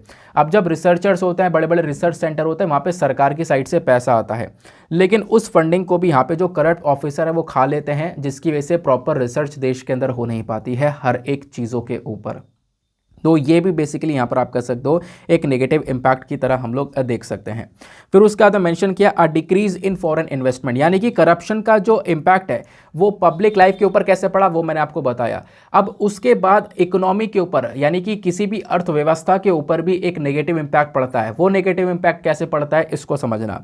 इकोनॉमी के ऊपर अगर हम लोग बात करें तो a decrease in foreign investment, यानी कि बाहर से जो पैसा आ रहा था, बाहर के जो लोग यहाँ पर निवेश कर रहे थे देश में, वो भी यहाँ पर काफ़ी कम हो जाता है। उसके पीछे का रीज़न क्या है? रीज़न यह है कि देखो सरकारी बॉडीज़ के अंदर करप्शन हो जाएगा, जिसकी चक्कर में जो बहुत सारी फॉरेन इन्वेस्टमेंट्स होते हैं वो क्या होंगे, वो यहाँ पर आप कह सकते हो कि वो हमारे देश में वापस से, मतलब हमारे देश से वापस से निकल सकते हैं। फॉरेन इन्वेस्टमेंट यहाँ पर मतलब ऑब्वियसली बाहर से पैसा आ रहा है इन्वेस्टमेंट के लिए, अब उसमें भी यहाँ पर घूसखोरी दिखाई जा रही है, करप्शन दिखाया जा रहा है गवर्नमेंट बॉडीज़ के अंदर में। तो इससे यहाँ पर क्या होगा, वो जो इन्वेस्टर है, वो जो इन्वेस्टमेंट है वो देश से बाहर चला जाएगा। दूसरा यहाँ पर क्या होगा, एक इम्पैक्ट पड़ता है इकोनॉमी के अंदर, वो है ग्रोथ के अंदर लगातार डिले देखने को मिलता है, देरी पे देरी होती है। मतलब क्या है कि देखो, मान लो एक ऑफिशियल है जिसको ज़रूरत है कि भैया एक प्रोजेक्ट के लिए क्लियरेंस पास करना है, एक इंडस्ट्री लग रही है उसके लिए यहाँ पर क्लियरेंस पास करना है, लेकिन यहाँ पे वो क्लियरेंस पास होता नहीं है, उसके लिए वो बहुत सारा पैसा मांगते हैं, ठीक है ना। अब वो बहुत सारा मतलब ब्राइब वगैरह मांगा गया। अब ऑब्वियस सी बात है, प्रोजेक्ट के लिए आपको क्लियरेंस मिला नहीं, आपने यहाँ पर इसके लिए घूस वगैरह मांगा, तो जो इंडस्ट्री लगनी थी वो इंडस्ट्री लग नहीं पाई। तो इससे यहाँ पर क्या हुआ, इंडस्ट्री स्टार्ट होती, एम्प्लॉयमेंट मिलता और ही बहुत सारी ग्रोथ होती, लेकिन वो ऐसा काम हो नहीं पाया। क्यों? क्योंकि यहाँ पर कोई एक ऑफिशियल है, एक पर्सन व्यक्ति बैठा है जो कि यहाँ पर क्लियरेंस पास करने के लिए बैठा था। एक इंडस्ट्री लग रही है, वो क्लियरेंस उसको पास कर रहा था, बट यहाँ पर उसने पैसा मांगा, इंडस्ट्री नहीं दे पाई, वो काम रुक गया, ग्रोथ के अंदर आपको डिले देखने को मिलेगा। ऐसे यहाँ पर डेवलपमेंट के अंदर भी आप कह सकते हो लगातार कमी देखने को मिल जाती है इस करप्शन की वजह से, क्योंकि प्रॉपर रोड्स, वाटर, इलेक्ट्रिसिटी नहीं होगा तो प्रॉपर देश के अंदर जो डेवलपमेंट है, हमारी इकोनॉमिक ग्रोथ है, उसके अंदर भी बहुत सारी प्रॉब्लम्स नज़र आती हैं। तो करप्शन ये सारे काम करता हुआ नज़र आता है। आई होप आपको यहाँ पर करप्शन वाला टॉपिक भी बहुत अच्छे से तैयार हो चुका है, सारा डेटा जो है वो आपके पास में भेज दिया जाएगा। नाउ अब हम लोग चलते हैं अपने एडिटोरियल डिस्कशन पर। एडिटोरियल पे हमारे पास में इकलौता एडिटोरियल है जो कि बहुत ज़्यादा इंपॉर्टेंट है। अभी आपको पता होगा, इकोनॉमिकली वीकर सेक्शन कोटा को लेकर सुप्रीम कोर्ट का एक स्टेटमेंट निकल कर आया था। सुप्रीम कोर्ट ने इसका समर्थन किया है ईडब्ल्यूएस कोटा को, उसी को लेकर यहाँ पर ये आर्टिकल लिखा है, एडिटोरियल लिखा है शशि थरूर साहब ने। अब क्या लिखा है देखो, इसके दोनों ही पक्ष हैं, क्या फ़ायदा है क्या नुकसान है, वो सारी चीज़ें हैं, तो वो मैं आपके साथ में यहाँ पर डिस्कस करने वाला हूँ। लेकिन आपको पता होगा, हमेशा की तरह एडिटोरियल डिस्कशन से पहले हम लोग मेंस का एक प्रश्न लेते हैं। तो आज का मेंस का प्रश्न कोई डिटेल प्रश्न नहीं है, यहाँ पर एक एस्से का सवाल होने वाला है, मतलब एस्से लिखना है। क्योंकि आप लोगों की, बहुत सारे लोगों की डिमांड आती है कि सर कि हम लोग डेली मेंस का आंसर लिख ही रहे हैं, कभी कभी एस्से का भी दे दिया करो, एस्से लिखने को दे दिया करो। तो आज यहाँ पर एक एस्से लिखना है आपको, बहुत सिंपल सा स्टेटमेंट है, उसके ऊपर ऐसे लिखना है। ऐसे स्टेटमेंट पे बहुत सारे सवाल आपने देखे भी होंगे प्रीवियस ईयर में। स्टेटमेंट क्या बोलता है, extreme poverty anywhere is a threat to human security everywhere. कहीं पर भी अगर यहाँ पर बहुत ज़्यादा गरीबी होगी तो वो डायरेक्टली खतरा है, डायरेक्टली थ्रेट है मानव की सिक्योरिटी के लिए, कहीं पर भी आप ऐसा कह सकते हो, ठीक है ना। तो extreme poverty anywhere is a threat to human security everywhere. तो आप इससे क्या समझ रहे हो, इस स्टेटमेंट से क्या समझ रहे हो, वो सारी चीज़ें आपको यहाँ पर लिखनी है। मतलब जितने भी पॉइंट ऑफ व्यू आपके दिमाग में आ रहे हैं वो सब के सब लिख देना है, क्योंकि ये जो आंसर है वो 1000 से 1200 वर्ड्स में लिखना है। ये आंसर नहीं है, ये एस्से, इसका एक सेपरेट पेपर होता है, ये आपको पता है ना। तो इसके लिए बहुत ज़्यादा प्रैक्टिस भी चाहिए होती है। तो काफ़ी सारे लोगों की डिमांड सर एक एस्से देना, तो मैंने सोचा चलो आज देकर देखते हैं। और अगर अच्छा रिस्पांस आता है ग्रुप के अंदर में, तो मतलब काफ़ी सारे लोग इसको अटेम्प्ट करते हैं, तो फिर एस्से को भी आगे कंटिन्यू किया जाएगा। देखो, अगर हम लोग बात करें तो आपने ये आंसर लिखना है, लिखने के बाद में कहाँ पे सबमिट करना है, टेलीग्राम पर जाना, वहाँ पे सर्च बॉक्स में टाइप करना Deepak Yadav education mains answer writing, full form लिखना, आपको वो चैनल मिलेगा। वहाँ पर 36,000 से ज़्यादा सब्सक्राइबर्स ऑलरेडी ज्वाइन कर चुके हैं, तो वहाँ पर भी आप लोग ज्वाइन कर अपने आंसर्स को डेली बेसिस पर भेज सकते हो। और आंसर्स को भेजने के साथ साथ एक छोटा सा काम और करना है कि एटलीस्ट सभी लोगों को 2-2 आंसर्स रिव्यू भी करने हैं। जब आप 2-2 आंसर्स को रिव्यू कर सकते हो, देखो आराम से इतना टाइम आप 2 आंसर्स को रिव्यू कर पाओगे। 2 आंसर्स को रिव्यू कर लोगे तो इससे क्या होगा, आपने अगर कोई इंपॉर्टेंट पॉइंट्स छोड़ दिए जो कि आपको अच्छा लग रहा है उस आंसर से, तो आप उस पॉइंट्स को अपने नोट्स में इंक्लूड कर सकते हो। दूसरी इंपॉर्टेंट चीज़ कि सामने वाले के आंसर में अगर कोई मिस्टेक होगी तो सामने वाले को आप बता सकते हो, उसको एंकरेज कर सकते हो कि आपको यहाँ पर इम्प्रूवमेंट करने की आवश्यकता है। आई होप आपको समझ में आ गया होगा। इस प्रकार से वो कोऑपरेटिव वे में ग्रुप चल रहा है, तो आप भी जाकर उसका हिस्सा बने। चलो अब आते हैं हम लोग अपने एडिटोरियल पर। EWS judgement and the shadow of Pandora क्या है, डिस्कशन के अंदर सब कुछ यहाँ पर क्लियर करेंगे मेन पॉइंट्स के साथ में। आपको पता होगा कि एडिटोरियल के रिगार्डिंग मैंने आपसे प्रॉमिस किया था कि जो भी इंपॉर्टेंट पॉइंट्स होंगे वो सारे इंपॉर्टेंट पॉइंट्स मैं आपके साथ में लेकर आया करूँगा, वो पॉइंट्स आपको प्रोवाइड करवाया करूँगा। चलो देखो हुआ क्या, बेसिक समझते हैं पहले। बेसिक यहाँ पर यह है कि अगर आप देखोगे देश के अंदर रिजर्वेशन यानी कि आरक्षण की अगर हम लोग बात करें तो आरक्षण बेसिकली अलग अलग कैटेगरीज में बटा हुआ है। कैसे बटा हुआ है आपको पता होगा, ओबीसी के लिए यहाँ पर 27% रिजर्वेशन ऑलरेडी देखने को मिलेगा। फिर ओबीसी के बाद में जो एससी हैं उनको यहाँ पर 15% का रिजर्वेशन देखने को मिलेगा उनके लिए, और जो एसटी हैं उनके लिए आपको देखने को मिल जाता है 7.5% का रिजर्वेशन। इसको टोटल करोगे तो मतलब ओवरऑल टोटल जो है ना 49.5% का रिजर्वेशन हमारे देश में ऑलरेडी है, यानी इसको अप्रॉक्स करें तो आप 50% कह सकते हो। तो 50% रिजर्वेशन तो ऑलरेडी देखने को मिलता है, जिसमें से ओबीसी, एससी और एसटी के लिए कितना कितना है वो हम लोगों ने यहाँ पर समझा। रिजर्वेशन यानी कि हम लोग आरक्षण की बात कर रहे हैं। अब ये बात क्लियर हुई। उसके बाद ये जो आपको रिजर्वेशन दिख रहा है ना, ये कौन सी लोगों के लिए है? वह यह है सोशली और एजुकेशनली बैकवर्ड लोगों के लिए। ध्यान रखना, मैं बहुत इंपॉर्टेंट वर्ड यूज़ कर रहा हूँ, सोशली और एजुकेशनली बैकवर्ड लोगों के लिए है, जो कि आप लोगों को यहाँ पर आर्टिकल में दिख रहा होगा, है ना। सोशली और एजुकेशनली ये दो वर्ड का इस्तेमाल हो रहा है। तो इसमें ओबीसी, एससी, एसटी को यहाँ पर कितना कितना परसेंट से आरक्षण मिला हुआ है वो आपने यहाँ पर देखा। बट होता यहाँ पर यह है कि इसके अलावा यानी कि ओबीसी, एससी और एसटी के अलावा भी यहाँ पर अब बची कौन सी? General category.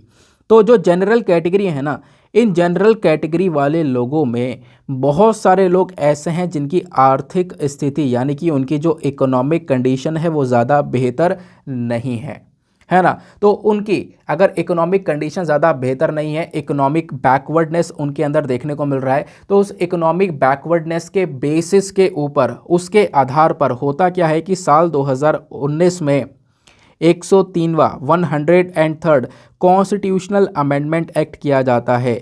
और वो जो कॉन्स्टिट्यूशनल अमेंडमेंट एक्ट होता है, इसी के तहत जो ईडब्ल्यूएस है यानी कि इकोनॉमिकली वीकर सेक्शन, ऐसे लोग जिनकी आर्थिक स्थिति अच्छी नहीं है, एसटी, एससी, ओबीसी के अलावा जनरल कैटेगरी में से जो निकल कर आ रहे हैं ईडब्ल्यूएस, उनकी बात की जा रही है। एससी, एसटी, ओबीसी को यहाँ पे कवर नहीं किया गया है। तो साल 2019 में 103 कॉन्स्टिट्यूशनल अमेंडमेंट एक्ट के तहत क्या किया जाता है, जो ईडब्ल्यूएस है इकोनॉमिकली वीकर सेक्शन, इसको ऐड कर दिया जाता है। और यहाँ पे मतलब इन वाले सेक्शन को 10% का रिजर्वेशन दे दिया जाता है। मतलब देश में एसटी, एससी, ओबीसी के लिए ऑलरेडी 50% के आसपास का रिजर्वेशन था ही, अब 10% का रिजर्वेशन ईडब्ल्यूएस को और दे दिया गया, इनको आरक्षण और दे दिया गया साल 2019 के अंदर में। ये बात आपको क्लियर हो गई। तो आपने यहाँ पर देखा कि यहाँ पे 10% रिजर्वेशन ईडब्ल्यूएस को दे दिया गया था। इसको लेकर बहुत लंबे समय से एक कंट्रोवर्सी चल रही थी, विवाद चल रहा था, ये सही है या नहीं है, सुप्रीम कोर्ट के अंदर मुद्दा चल रहा था।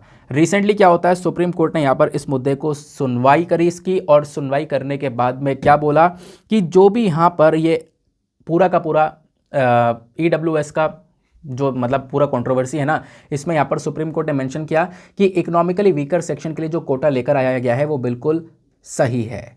तो 5 जजेस ने यहाँ पर बैठकर इस केस को सुना था। लेकिन ये जो केस है ना, इसका जो वर्डिक्ट निकल कर आया वो 3:2 में स्प्लिट हो गया। 3:2 में स्प्लिट होने का मतलब यहाँ पर यह है, 3 लोगों ने तो समर्थन दिया कि हाँ सही है, कोटा बिल्कुल सही है, 10% लोगों को कवर करना चाहिए जो भी इकोनॉमिकली बैकवर्ड में है। लेकिन 2% लोगों ने यहाँ पर इसको रिफ्यूज़ किया, इसके अगेंस्ट में गए। लेकिन मेजोरिटी के अंदर ये पूरा मामला चला जाता है, तो ऑब्वियस सी बात है 3 लोग आपको यहाँ पर मेजोरिटी में देखने को मिलेंगे। तो ये जो पूरा का पूरा केस है यहीं पे ख़त्म हो जाता है। तो यहाँ पे सुप्रीम कोर्ट का सपोर्ट दिखाई पड़ता है इकोनॉमिकली वीकर सेक्शन के 10% कोटा को लेकर। समझ में आ गया। ये तो हम लोगों ने यहाँ पर डिस्कस किया इशू को कि इशू क्या है। अब बात करते हैं आगे की। वर्डिक्ट में मैंने आपको समझा दिया मेजोरिटी ऑफ लोगों ने क्या बोला। मेजोरिटी ऑफ लोग यानी कि बाकी जो 3 लोग थे, 3 जजेस थे जिन्होंने हाँ भरी है, वो उन्होंने क्या क्या बोला। उन्होंने यहाँ पर ये बोला कि देखो जो यहाँ पर ये संशोधन हुआ था, 103वां संशोधन हुआ था 2019 में, जिसके तहत 10% इकोनॉमिकली वीकर सेक्शन का कोटा आया था। ये हमारे संविधान को कोई भी यहाँ पर जो बेसिक स्ट्रक्चर है उसका वोलेशन नहीं कर रहा है, ये यहाँ पर ये बोलते हैं। उसके बाद में पता है एक कंट्रोवर्सी यहाँ पर ये भी हो रही थी। कंट्रोवर्सी क्या थी मैं आपको समझाता हूँ। पहला पॉइंट ये बोला जा रहा था कि सर आप अगर संविधान मतलब कि ईडब्ल्यूएस कोटा के लिए इकोनॉमिकली वीकर सेक्शन लोगों के लिए 10% का रिजर्वेशन लेकर आते हो, तो ये चीज़ तो यहाँ पर संविधान के अगेंस्ट में चली जाती है ना। संविधान जो रिजर्वेशन की बात करता है, मतलब आप कह सकते हो वहाँ पे इकोनॉमिकली बैकवर्डनेस के बारे में बात नहीं की गई है। आप सोशली और एजुकेशनली के बेसिस पर रिजर्वेशन दे सकते हो। अगर कोई सोशली बैकवर्डनेस पर आ रहा है या एजुकेशनली बैकवर्ड है तो उसको आप रिजर्वेशन दे सकते हो। लेकिन इकोनॉमिकली यानी आर्थिक स्थिति अच्छी नहीं है तो आप उसको रिजर्वेशन दे रहे हो, यही कहीं पर भी मेंशन नहीं है। पहली बात तो लोगों ने ये बोलना स्टार्ट किया, ठीक है ना। फिर जो बाकी सारे लोग थे, मतलब कि ये आपने देखोगे ये लोगों ने बोलना स्टार्ट किया, लेकिन यहाँ पर जो बाकी 3 जजेस थे उन्होंने बोला कि ऐसा कुछ भी नहीं है, हम ईडब्ल्यूएस को सपोर्ट कर रहे हैं। फिर दूसरा पॉइंट यहाँ पर यह उठाया गया कि जो ईडब्ल्यूएस है ना, यानी इकोनॉमिकली वीकर सेक्शन वाला, ये क्या कर रहा है, कहीं ना कहीं भेदभाव कर रहा है, डिस्क्रिमिनेशन कर रहा है। क्योंकि जो बाकी दो जजेस थे जिन्होंने यहाँ पर ईडब्ल्यूएस को सपोर्ट नहीं किया, उन्होंने ये बोला कि आप इकोनॉमिकली वीकर सेक्शन को जब डिटेल से देखते हो ना, तो आप ये भी तो देखो कि जब दूसरी तरफ रिजर्वेशन है एससी एसटी और ओबीसी का, एससी एसटी ओबीसी को जब आपने रिजर्वेशन दिया है ना, तो इसके अंदर ये जो रिजर्वेशन है ये सोशली और एजुकेशन के बेसिस पर है। अगर कोई सोशली और एजुकेशनली बैकवर्ड है तो उसको ये आरक्षण मिला है। लेकिन यहाँ पे आपने 10% इकोनॉमिक के बेसिस पर आप कह सकते हो कि ये रिजर्वेशन दिया, इकोनॉमिकली बैकवर्डनेस के बेसिस पर। तो क्या यहाँ पर आपको एससी और एसटी वाले लोगों को कवर नहीं करना चाहिए था? एससी एसटी वाले जो लोग हैं वो भी तो यहाँ पर, वहाँ पे उस वाली पर्टिकुलर कैटेगरी में भी तो बहुत सारे ऐसे लोग हैं जो कि इकोनॉमिकली बैकवर्ड हैं, है ना। तो क्या इनको यहाँ पे कवर नहीं करना चाहिए था ईडब्ल्यूएस के अंदर? ऐसा यहाँ पर ये दो जज बोलते हैं, उनको भी तो कवर करना चाहिए था और आपने कवर नहीं किया है ना। इसी के चक्कर में जो ईडब्ल्यूएस है ये भेदभाव दिखा रहा है, डिस्क्रिमिनेशन दिखा रहा है, हमारे संविधान के फंडामेंटल राइट्स का वॉयलेशन कर रहा है। दैट इज़ वाई यहाँ पर हम ईडब्ल्यूएस को सपोर्ट नहीं कर रहे हैं। लेकिन इन तीन जजों ने बोला कि देखो कोई भी यहाँ पर आप कह सकते हो वॉयलेशन नहीं हो रहा है, हमारे संविधान के कोई भी प्रोविजन को ये वॉयलेट नहीं कर रहा है, हम लोग यहाँ पर सपोर्ट कर रहे हैं। तो तीन लोगों ने सपोर्ट किया, दो लोग यहाँ पर अगेंस्ट में रहे, इन्हीं के बीच में यहाँ पर ये पूरा का पूरा टसल ऐसे ही चलता रहा। फिर एक और बात यहाँ पर मेंशन की जाती है, पूरे आर्टिकल को मैंने आपको ऐसे समझा दिया है। एक और बात यहाँ पर क्या मेंशन की जाती है मैं आपको समझाता हूँ वो भी। हमारे देश में यहाँ पर जब बात करते हैं रिजर्वेशन की, तो ऑलरेडी यहाँ पर 50% का रिजर्वेशन था, बाद में 10% का रिजर्वेशन ईडब्ल्यूएस को यहाँ पर दिया गया है ना, ये बात आपको क्लियर है। लेकिन अब आप ये देखो जो 50% का रिजर्वेशन है ना, ये अपने आप में एक मतलब इसको लेकर एक केस हो गया था, इंदिरा साहनी का जजमेंट आया। और इंदिरा साहनी का जो केस हुआ था वहाँ पे जो जजमेंट निकल कर आया था, उस जजमेंट में यहाँ पे कोर्ट ने ये बोला था कि जो रिजर्वेशन की एक लिमिट होगी, जो अपर लिमिट होगी वो होगी 50%। और ध्यान रखें कोई भी इस 50% की लिमिट को तोड़े ना, 50% से ऊपर का आरक्षण कोई भी नहीं देगा। ये बेसिकली इंदिरा साहनी के जजमेंट में दिया गया था। लेकिन हुआ क्या, जैसे ही ईडब्ल्यूएस का ये रिजर्वेशन आता है तो क्या होगा, ऑब्वियस ही बात है 50% तो पहले से ऑलरेडी रिजर्वेशन था, अब ये 10% और आ गया तो 50 की जगह 60% हो गया, तो ये जो लिमिट है वो ब्रीच हो गई ना। तो यहाँ पे कोर्ट के खिलाफ में, कोर्ट के ऑर्डर के खिलाफ में ये सारी बातें चली गई हैं, ऐसा यहाँ पर बोला गया। तो इस चीज़ को लेकर भी यहाँ पर जो हमारे दो जजेस थे जिन्होंने ईडब्ल्यूएस को सपोर्ट नहीं किया, उनने ये मुद्दा भी उठाया कि सर ये भी तो देखो कि ये उस लिमिट को ब्रीच कर रहा है, उस लिमिट को क्रॉस कर रहा है। लेकिन बाकी जजेस ने बोला कोई बात नहीं, ठीक है ना। बाकी जो तीन जजेस हैं उन्होंने यहाँ पर बोला कि कोई भी सिमिल जो सील लिमिट है ना, भले यहाँ पर क्रॉस हो गई हो, लेकिन फिर भी हमारे संविधान का वोलेशन नहीं हुआ है, क्योंकि जो सील लिमिट रखी गई थी ना वो इनफ्लेक्सिबल थी। यानी कि ऐसा नहीं है कि वो मतलब दृढ़ ही था कि हाँ भाई इससे ऊपर नहीं जाना है, वो टूट भी सकता था, जो कि लिमिट अभी यहाँ पर टूट चुकी है ईडब्ल्यूएस के माध्यम से, ठीक है ना। तो ये बात यहाँ पर बाकी सारे तीन जजेस बोलते हैं, यानी कि जिन्होंने यहाँ पर ईडब्ल्यूएस कोटा को सपोर्ट किया। बाकी जो दो जजेस हैं वो अपनी बात ये मेंशन करते हैं, बट ऑब्वियस ही बात है जजमेंट फेवर में गया है, क्योंकि तीन लोग थे वहाँ पे मेजोरिटी थी और मेजोरिटी की यहाँ पे जजमेंट आप कह सकते हो कि माना जाता है।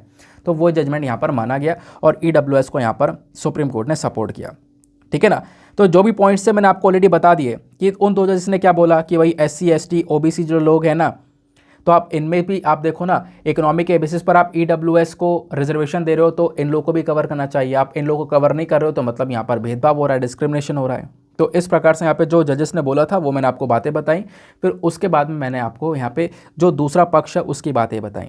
नाउ अब यहाँ पर कुछ स्टैटिक डेटा को कवर कर लेते हैं। स्टैटिक डेटा यानी कि जो ईडब्ल्यूएस है, इकोनॉमिकली वीकर सेक्शन कोटा, ये आखिरकार है क्या, इसके बारे में कुछ बातें आपने पता होनी चाहिए। देखो 10% का जो ईडब्ल्यूएस कोटा है ना, ये लेकर आया गया था हमारे 103वें जो संशोधन किया गया था संविधान के अंदर 2019 में, उसके तहत लेकर आया गया।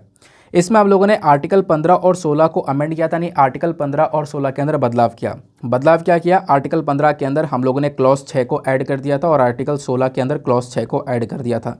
ये अलग से एडिशनल इन्फॉर्मेशन यहाँ पर मैं आपको बता रहा हूँ, तो ये चीज़ें यहाँ पर ऐड कर दी गई थी, ठीक है ना। तो ये चेंजेस हो गए थे और इसमें ऐड में यही बोला गया था कि भैया जो इकोनॉमिकली वीकर सेक्शंस होंगे SC ST OBC के अलावा, तो उनको यहाँ पर ये 10% का रिजर्वेशन दिया जाएगा। अब इसका इंपॉर्टेंस क्या रहा, देखो इसका महत्व ये रहा कि देखो बोला गया, काफ़ी लोगों ने सपोर्ट भी किया कि जो 10% का कोटा है, ये जो इनइक्वालिटी है यानी जो असमानताएं दिख रही थी उसको ये ख़त्म कर देगा। यानी एक तरफ काफ़ी सारे लोगों को रिजर्वेशन मिला हुआ था, दूसरी तरफ किसी को रिजर्वेशन नहीं मिला हुआ था, तो वो असमानता यहाँ पर ख़त्म हो जाएंगी, है ना। जो इकोनॉमिक बैकवर्डनेस वाले लोग हैं उन लोगों को यहाँ पर सपोर्ट मिलेगा। तो काफ़ी सारे यहाँ पर आप कह सकते हो इंपॉर्टेंस भी इसका दिखाया गया। लेकिन कुछ चिंताएं भी व्यक्त करी गई। चिंता यहाँ पर व्यक्त ये करी गई कि देखो यहाँ पर EWS के अंदर किसको कवर किया गया है, इकोनॉमिकली वीकर सेक्शन के अंदर बोला गया कि उनको रिजर्वेशन मिलेगा जिनकी एनुअल इनकम, जिनकी सालाना इनकम 8 लाख रुपए से कम होगी। जिनकी सालाना इनकम 8 लाख रुपए से कम होगी उन्हीं को यहाँ पर इकोनॉमिकली वीकर सेक्शन के अंदर ये रिजर्वेशन मिलेगा, जो कि इनकम अपने आप में बहुत ज़्यादा है। मतलब 8 लाख रुपए से कम होना तो अपने आप में यहाँ पर वो एक तरीके से बहुत ज़्यादा अर्निंग वाली इनकम हो गई। 40-50 हज़ार के आसपास यहाँ पर, और ज़्यादा इससे ज़्यादा रुपया हो गया मंथली के बेसिस पर। तो इतना रुपया मंथ के बेसिस पर यानी हर महीने कमाना और उसके बावजूद भी यहाँ पर रिजर्वेशन देना, तो ये सही नहीं है। इसको लेकर यहाँ पर एक विवाद भी उठता है। लेकिन अब यहाँ पे विवाद का क्या फ़ायदा, सुप्रीम कोर्ट ने यहाँ पर EWS जजमेंट को सपोर्ट किया पूरी तरह से। ठीक है ना, ये बात क्लियर हो गई। आई होप आपको यहाँ पे समझ में आ गया। 8 लाख रुपए सालाना इनकम रखी गई थी, अगर इससे कम है तो आप यहाँ पर क्या कर सकते हो, आप EWS के क्राइटेरिया के अंदर एलिजिबल हो जाते हो, EWS के अंदर आपको रिजर्वेशन मिलेगा। जबकि सुप्रीम कोर्ट ने दूसरी तरफ क्वेश्चनिंग भी करी है, सरकार से यहाँ पर पूछा है कि आपने जो ये एलिजिबिलिटी रखी है कि 8 लाख रुपए से कम जो सैलरी, जो एनुअल इनकम वाले लोग हैं उनको यहाँ पर EWS का रिजर्वेशन मिलेगा, जो आपने क्राइटेरिया रखा है ना, इसके ऊपर कोई भी डेटा या स्टडी नहीं करी है। मतलब कोई भी बिना स्टडी के, बिना किसी डेटा के आपने ये आरक्षण दे दिया, रिजर्वेशन दे दिया। एक स्टडी या डेटा तो होना चाहिए था ना, एक प्रॉपर डेटा होना चाहिए था, उसके बेसिस पर आप रिजर्वेशन देते, लेकिन बिना किसी डेटा के ऐसे यहाँ पर जागे और रिजर्वेशन दे दिया गया। तो इसको लेकर यहाँ पर कुछ कंसर्न्स देखने को मिलते हैं। तो ये चिंताएं थी जो कि मैंने आपके साथ में यहाँ पर डिस्कस करी हैं। ठीक है ना। अब फटाफट हम अपनी वोकैब्स को कवर करते हैं, आज की इंपॉर्टेंट वोकैबलरी को। तो आज का सबसे पहला वोकैब आता है क्या, ब्लेटेंटली। ब्लेटेंटली का मतलब है in an open and unashamed manner. ठीक है ना, अनअशेम्ड मैनर। उसके बाद आप कह सकते हो कि बिना शर्म के यहाँ पर काम करना। ठीक है ना। फिर उसके बाद में आता है मिनेंसिंग। मिनेंसिंग मतलब यहाँ पर आता है, इसका मतलब है इंटेंडेड। इंटेंडेड मतलब यहाँ पर खतरनाक कह सकते हो, थ्रेटन या फिर फ्राइटन समवन। देन आता है एम्बिशियस। एम्बिशियस मतलब होता है महत्वाकांक्षी, या फिर कह सकते हो having a strong desire for success. Then आता है प्रोमलगेटेड। प्रोमलगेटेड मतलब क्या होता है, लागू करना। देन आता है डिफेमेटरी। डिफेमेटरी मतलब किसी की रेपुटेशन को नुकसान पहुंचाना। तो ये कुछ इंपॉर्टेंट वोकैब्स है जिसका आप डेली बेसिस पर इस्तेमाल कर सकते हो। तो ये थे आज के कुछ इंपॉर्टेंट आर्टिकल। अच्छा, फ्रंट पेज पर एक और छोटा सा आर्टिकल है, मैं आपको इसके बारे में भी बता देता हूँ। तो अभी क्या होता है, जो हमारी यूनियन कैबिनेट है उसने क्या किया, कुछ नई गाइडलाइंस को अप्रूव कर दिया है टीवी चैनल्स के लिए। बोला गया कि भैया टीवी चैनल्स वालों को क्या करना होगा, एटलीस्ट यहाँ पर एटलीस्ट क्या करना होगा कि कुछ नेशनल इंपॉर्टेंस वाले इश्यूज़ दिखाने होंगे, या सोशल रेलिवेंस वाले, यानी कि सोसाइटी के अंदर कुछ इंपॉर्टेंट कुछ चीज़ें जो मतलब सोसाइटी के लिए जो बहुत इंपॉर्टेंट चीज़ें हैं ना, वो यहाँ पर टीवी चैनल्स को दिखाना होगा 30 मिनट्स के लिए हर रोज़। ऐसा यहाँ पर कुछ नई गाइडलाइंस लेकर आई गई हैं। क्यों? क्योंकि जो ये एयर वेव्स है ना, जिसकी मदद से ब्रॉडकास्टिंग होती है, एयरवेव्स की मदद से आपको यहाँ पर टेलीविज़न पर सारी चीज़ें नज़र आती हैं, वो एयरवेव्स बेसिकली एक पब्लिक प्रॉपर्टी है और इसका यहाँ पर एक ऐसा इस्तेमाल होना चाहिए ताकि सोसाइटी का एक कल्याण किया जा सके, सोसाइटी के इंटरेस्ट में यहाँ पर इसका इस्तेमाल किया जाए। तो यहाँ पर बोला जाता है, यूनियन कैबिनेट ने इसको अप्रूव किया इस गाइडलाइन के अंदर कि करना क्या होगा, आपको कुछ ऐसी चीज़ें भी दिखानी होंगी हर रोज़ टीवी चैनल्स के अंदर 30 मिनट्स तक, कि जो यहाँ पर लोगों के लिए बहुत इंपॉर्टेंट हो, लोगों के लाइफ से जुड़ा हुआ हो।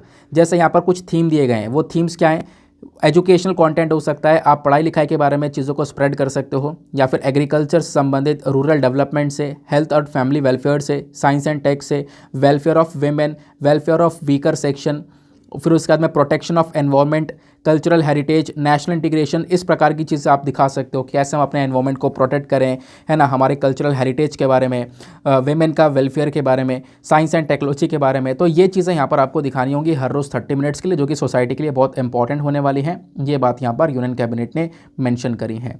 आई होप आपको ये चीज़ें भी काफ़ी अच्छे से क्लियर हो चुकी हैं। तो ये था हमारा ओवरऑल आज का डिस्कशन। अब फटाफट हम लोग अपने प्रीलिम्स के प्रश्न के आंसर को भी देख लेते हैं। जो पावर ऑफ सुप्रीम कोर्ट है सेंटर और स्टेट के बीच में डिस्प्यूट्स को डिसाइड करने की, वो कहाँ पर आती है, तो इसका करेक्ट आंसर है आंसर नंबर सी, तो वो है ओरिजिनल ज्यूरिसडिक्शन। तो ओरिजिनल ज्यूरिसडिक्शन जो है सुप्रीम कोर्ट का, इसी के तहत यहाँ पर वो सेंटर और स्टेट्स के बीच में जो भी डिस्प्यूट्स हैं उसको यहाँ पर डिसाइड कर सकते हैं। तो सी इसका सही आंसर हो जाता है। तो इसी के साथ में हम लोग करते हैं अपने लेक्चर को समाप्त और मिलते हैं आप लोगों से अगले वीडियो में। आज के लिए bye bye, have a nice day, thank you and जय हिंद।